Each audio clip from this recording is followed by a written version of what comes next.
kuha ako ng saluyot for tomorrow's recipe. Ang ulam namin bukas ay something na madulas. Nakagat ka ng lamok? Oo. Magtaka ka kung kagatin ka ng baka. Anong gusto mo sa'yo? Magkagat? Lamok, baka. Nasa bukid tayo eh. Ako, yung cameraman ko magalaw. Nakagat na daw ng lamok. Bakit ako? Hindi man ako ginakagat, ikaw lang. Bakit may anak ba? Oh, ang alam ko kasi sa lamok, dumadapo sa mga pangit. Ibig sabihin yung mga pangit na inakagat. Tama na to. Tama na to, Toy, no? Meron pa, wait lang ito. Oh. Sandali lang. Naku, apurado naman itong videographer ko na ito eh. Huwag kang gumalaw dyan. Mamaya yung nanonood dyan sa video mo, nahilo na. Bukas ang aming recipe ay sinaluyutang sitaw na may sariwang isda. Yung isda ay dito manggagaling. Sa isda ng, hingi kami dito sa isda ni nanay. So dahil ang sipag-sipag nila magpangisda at ang sipag din nila magpa-ref dito sa aking ref. Gawa nga ng si ate ay may ref, kaso takot gamitin, ayaw daw magasgasan. Hindi, yung ref niya kasi ay magasto sa kuryente. Hindi kasi yung inverter katulad dito sa akin. Kaya ito lang naman yung isda nila. Kaya magabukas pa sila ng ref, kaya dito na naparip sa akin. Syempre ako naman, isa naman akong, alam mo na, kailangan ko kumuha ng komisyon. Sige, pwede kayo mag-rep dito sa bahay. Sige, basta may komisyon ako. Wala dito si Honey hindi makapangisda. Kaya kukuha muna ako bago hihingi. Ganun daw yan. Wala na silang magawa. Kasi nakakuha na ako eh. O Bok, linisan mo na itong isda, Bok. Lagyan natin ng asin, ibalik natin sa ref. Tapos ihalo natin bukas sa sitaw na may saluyot. Mas malasa yun at mas masarap. Mayin ko na itong sitaw para bukas ready na. Busy kasi pag sa umaga, talagang hinahabol yung oras para hindi ka malate sa trabaho. Ganito kami dito kapag kinabukasan may pasok, Monday to Friday. Gabi pa lang ay piniprepare na namin kung ano yung kakailanganin bukas, kung ano yung lulutuin, kung ano ang menu. Para pagdating kinabukasan hindi ka na mag-iisip. Nakaka-relate dito yung mga katulad kong working mom. Yung nanay na pumapasok din sa trabaho, ay kasama ka sa preparation. Prepare mo yung pagkain ng mga anak, prepare mo yung sarili mo. Kaya kailangan talaga ay organize ang lahat at ready. Mahal ang gulay dito sa amin. Itong sitaw na ito, parang kukunti lang wari ko kaya dinamihan ko na lang ng saluyot. Kaya kunti man itong sitaw ko. Bawi na lang sa saluyot. Hanggat maaari, hindi ako nagpiprepare ng mga instant na pagkain. Mayroon talagang gulay. Kaya ginagawa ko niyan, gabi pa lang na-prepare ko na para kinabukasan, healthy yung aming kakainin. Tulad nito, siguro pang next day na to, may kalabasa, sayote, tsaka munggo. Gumaganti si Tutoy sa lamok. Gumaganti ka, Toy? Kinagat siya kanina doon sa labas eh. Sige, banat. Bakit parang yung gamit na yan, kahit walang lamok ay natunog? Parang may ano na yata yan, Toy, Parang iba na yata yung pag-iisip niyan. Parang may defect naman na yan, Toy. Kahit walang lamok, nagatunog. Ano daw yan? Anong ginagawa ng nini ko? Dahil may pasok na bukas. Ayan. Ay, nagka-plancha. Dito ni, para hindi ka mahirapan. Tapos, saksak natin ito para hindi ka mainitan. Yan.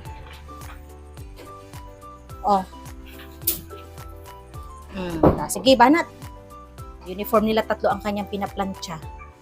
Mabuti ako, hindi muna ako nag-uniform gawa ng ako ay buntes. Pag ako hindi buntes, ako ay may uniform din, ay ako ay marami kang paplantsahin eh. Ang uniform namin ay Monday to Thursday. Lasang inyo pa. Tabak. Ito ang ulam namin ngayon. Dahil mayaman kami sa malunggay. Malunggay is everywhere. Ayan, malunggay tapos may kunting isda. Dati, isda na may malunggay. Ngayon, malunggay na may kunting isda. Wala limited kasi ang isda. Ito isda na iyan, kagaya nga na sinabi ko kanina, isda yan na pinaref dito, yung mga masisipag magpangisda. Tapos inaparef dito sa bahay. Ako naman, kasi pag ko naman magkuha. May ganun, may interest. Yung bawat araw na pagpaparef nila dito ng isda sa ref ko ay ginakuhanan ko ng interest na hindi naman nila alam. Kaya pag kinuha nila yung mga isda nila dyan, na mga ilang araw malamlayan nila, ubos na. Kasi araw-araw ko kumukuha ng interest. Kaya ayan, shout out sa nagpangisda niyan kanina. At ngayon pa lang ako magpapaalam na ako pala ay nanghingi. Si Bukbok ang nagluluto ng ulam, si Gil na mamlansya, ako ang magtutupi ng damit. Toy, halika Toy. Wala ka bagang gawa Toy. Tulungan mo baga ako magtupi Toy nang makayari tayo ng maaga. Tupi ka na dito. Anong gusto mo? Yung damit ang tupiin ko o ikaw tupiin ko na rin? Dito ka, upo ka dito. Dali. Hindi ka nahiya. Ikaw lang yung walang gawa. Si ate mo namamlansya. Si Bokbok nagaluto ng ulam natin ngayong gabi. Ako nagatupi. Ikaw wala kang gawa. Tupiin mo yung mga mga brief mo. Yan, tulong. 'Di ba ang family ay nagtutulungan, Toy? Ibig sabihin na hindi kasama sa tulong, hindi family. Toy? Family ka ba? Hindi. Family dito. Hindi? Akala ko pag hindi ay binta kita. Pag nakikita mo yung kuya mo at ate mo na may ginagawa, tulong. Diba, Toy? Oo. Galing pala magtupi ng brief. Sabi ko na nga. Magaling yan si Tutoy magtupi. Tingnan mo, tupi ni Tutoy. Galing. Ilagay mo lang yan si Tutoy sa brief at pante. Galing magtupi. Toy, no? Bok! Kumulo na yung tubig mo? Ilagay mo na yung bawang. Pakuluan mo na. Ilagay mo na yung bawang. Kailan mo pa ilagay? Pagkatapos ng Semana Santa. Ilagay mo na yung bawang. Tapos pag kumulo, ilagay mo na yung isda tsaka gulay. Kain tayo mga kahayahay. Balunggay na may kunting isda. Si Bukbok ang nagluto. Sarap. Masarap. Maasahan na talaga yung mga anak ko. Nandun sila sa kusina kumakain. Nandito naman ako sa sala. Malamig-lamig kasi dito, gawa nga ng may hangin. Malapit dito sa bintana. Nagatupi ako ng damit. Parang nagahilab na yung sikmura ko, kaya kakain na ako. Masarap ang luto ni Bukbok. Bale, nilagyan niya lang ito ng bawang. Maraming bawang. Tapos, yun lang, bawang lang na marami. Tapos, nilagay niya na yung isda at saka gulay. Pwede na. Maasahan na sa buhay. Kaya talagang hayahay ang mama. Hayahay ako. Basta pagganahin ko lang yung bibig ko lagi. Hayahay ako Nabutit na sunod sila. Pag hindi sila nasunod, ilalak ko yung cellphone nila. Ilalak ko yan ng habang buhay. Takot din sila malak Takot din na malak yung cellphone nila. Sunod sila sa akin.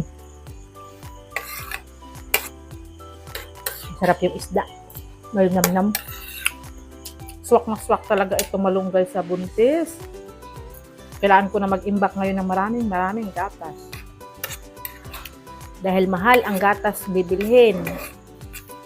1,000. Kung wala kang 1,000, nako, lagi kang mag-aulam ng ligo sardines. Kaya kailangan ko laging maghigop ng malunggay. Dahil yung budget ko ay hindi kayang pambili ng mga formula na pang baby, na mga mamahalin. Mahal talaga. Ang kaya ko lang bilhin, Bear Brand. Kape at Coffee Mate. Kaya nagtatsaga ako mga kahayahay mag-vlog.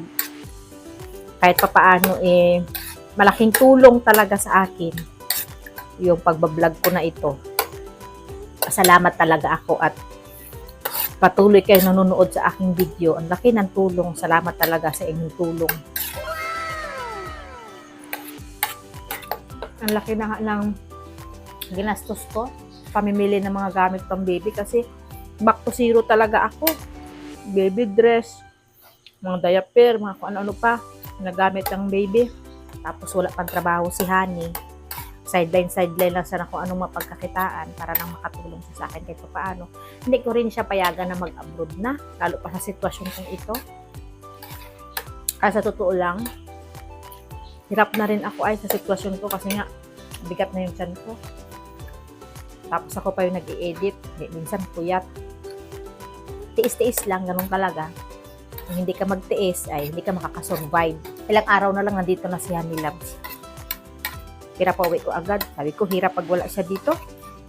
Kahit malang makalibre kami ng pang-ulam. Sipag yun mangisda eh. Ay dito, pag wala siya, bili talaga kami ng ulam. Parang gusto ko pa. Bok! Sarap ng luto mo, Bok. Isa pa nga. Sarap ang luto ni Bok-Bok. Ayun, maraming malunggay. Kaso yung kanin, tutong na. Ayun na. Kulang na tayo sa kanin, Bok. Bahaw kasi itong kanin, di na kami nagsaing. Kasi kung magsaing kami, ay sobra-sobra na. Yung sinaing namin nung kaninang tanghali, sobra. Ito yung bahaw. Dito sa bahay, tipid kami sa kanin. Kasi bawal magtapon. Kaya kung may sobrang sinaing kaninang tanghali at pwede pang kainin ngayong gabi, ayun talaga amin kakainin. Nabuti baga mga bata hindi mareklamo pagdating sa pagkain. Abay, subukan nilang magreklamo. Matatamaan sila sa akin ng kutsara at tinidor palagi. Pag nagreklamo ko ano yung nakahain dyan sa lamesa. Sinasanay ko silang mamuhay ng simple. Makontento sa mga bagay na kung ano ang ibinigay ng Diyos. Kung gustong kumain ng bongga, di kailangan magsikap. Mahirap yung makuha mo yung isang bagay na makuha mo sa isang madali na paraan. Mas masarap kasi kapag nakuha mo ng medyo naghirap ka, talagang yun ang tinatawag na totoong tagumpay. Yan kanya. Bago tayo matutulog, kailangan malinis ang lababo. Para pagising ko mamayang madaling araw, di wala na akong inisin, maluto na lang ako ng ating pagkain, di mabilis tayong mabilis tayong makayari at makapasok tayo ng maaga. Oy, ikaw, maghinaw ka na at matulog ng maaga. Gising na. Dito na naman si Aya. Makita talaga kita, Aya. 2 klase lang baga ang aking morning. Kung hindi, God sira. Ano na naman yon? Ay, wag mo ubusin para ako ang mag-aubos. Sige, thank you din. Dahil nakakuha ako ng isda. Ang halo ko ngayon sa akin lulutuin. Warm water muna, Toy.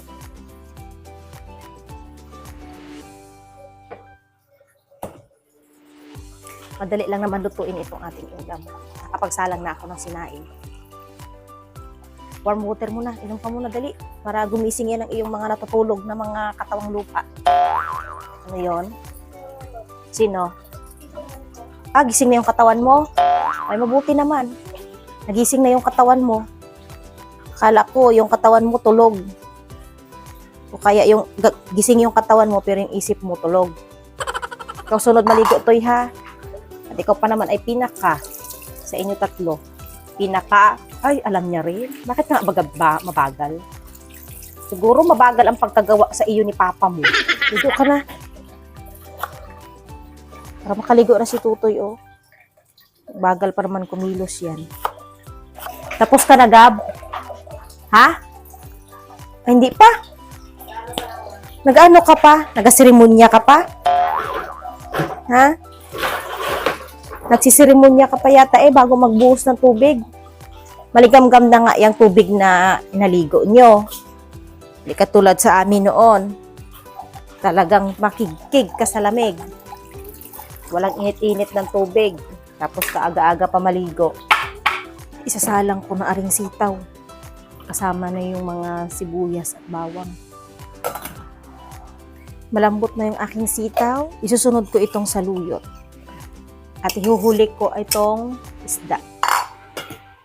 Ipapahuli ko itong isda kasi nga kapag inuna ko to, tas hahaluin, may saluyot, magkakalat-kalat yung kanyang mga tinik. Kaya kapag ang ulam ay sinaluyutan, inuuna talaga namin yung gulay, saluyot, tas huli yung pansaw, yung isda. Kain, mga kahayahay.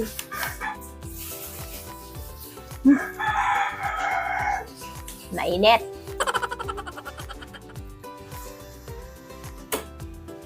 Kakain muna ako bago maliligo.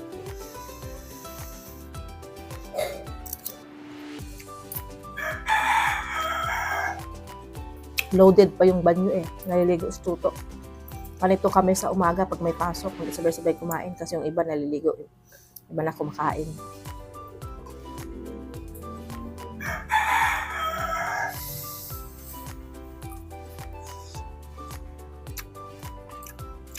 Si Bukbok at si Lili ang kasabay ko kumain ngayon. Si Toto ay naliligo pa. Maganda eh umaga eh. Ang ulam ay madulas. Mamaya, pag humantong ito sa kanyang hangganan, mapapasabi talaga kayo sa picture nyo na, Ma'am, may I go out? Alam na kung saan pupunta. Kasi nga alam niyo naman sa luyot, number 1 sa digestive system. Mainit talaga mga kahayahay.